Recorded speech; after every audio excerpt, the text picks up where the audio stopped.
Dearest Mother, do not expect this to be an agreeable letter. I am too much disappointed in never hearing from home. The 17th of July is the last from you, almost 6 months. If you knew what I felt when the posts arrive and no letters for me. I shall write to nobody but you, for I feel I am too cross. Like Mary Elgin in Constantinople in 1799, many diplomatic wives have felt the loneliness of life thousands of miles from home. My mother, a diplomat's wife for 28 years, was no exception. She wrote this letter from New Zealand in 1959. We arrived in Cook Strait in lovely weather and docked at Wellington in bright sunshine and no wind. It was exciting to see this wonderful harbour, but it was horrid having no family among the cheering crowds at the quayside. The second secretary and chief clerk had come to meet us, looking most English and conspicuous by the very fact that they didn't look excited and weren't waving to anyone. My mother's letters home, first to her parents and later to me, became the inspiration for me to look for others like them. What I discovered was the extraordinary but untold story of the women who for hundreds of years have represented Britain abroad. Many of these women were very young and were leaving home for the first time to take up their postings. Anne Disborough travelled to St. Petersburg in 1825 for what she believed would be just a 3-month posting, leaving her 2 small daughters in the safekeeping of her parents. June the 21st, 1826. These last 2 days seem to have lengthened the separation from my darling pets at least as many months. The day before yesterday completed the long, long year that has elapsed since I was blessed with a sight of those 2 precious rosy faces peeping under their green bonnets and driving off in such glee. It makes my heart ache to think of it, and yet I can think of little else.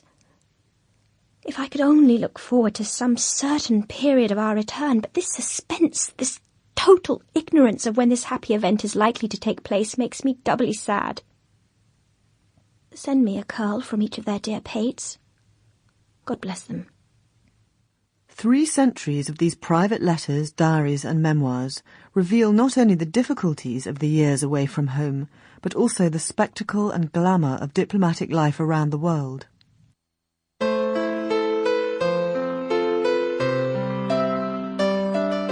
Their first task was to get themselves and their households to their destinations in one piece.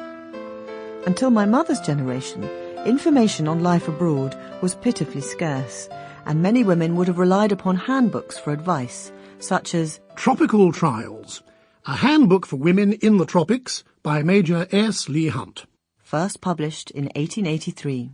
The sudden and complete upset of old world life and the disturbance of long-existing association produces in many women a state of mental chaos that utterly incapacitates them from making due and proper preparations for the contemplated journey.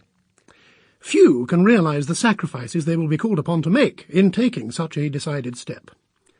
Many home comforts and a host of nameless social fascinations so dear to a woman's heart have to be given up, while the attractions offered by the irresistible day's shopping, the box at the opera, a few of our summer recreations, and nearly all our winter amusements must be temporarily relegated to the list of past pleasures.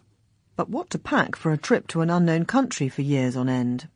Take with you a most liberal supply of tulle, net, lace, ruffles, frillings, artificial flowers, ribbons, all those little et-ceteras that go so far in rehabilitating the oft-worn dress or bonnet.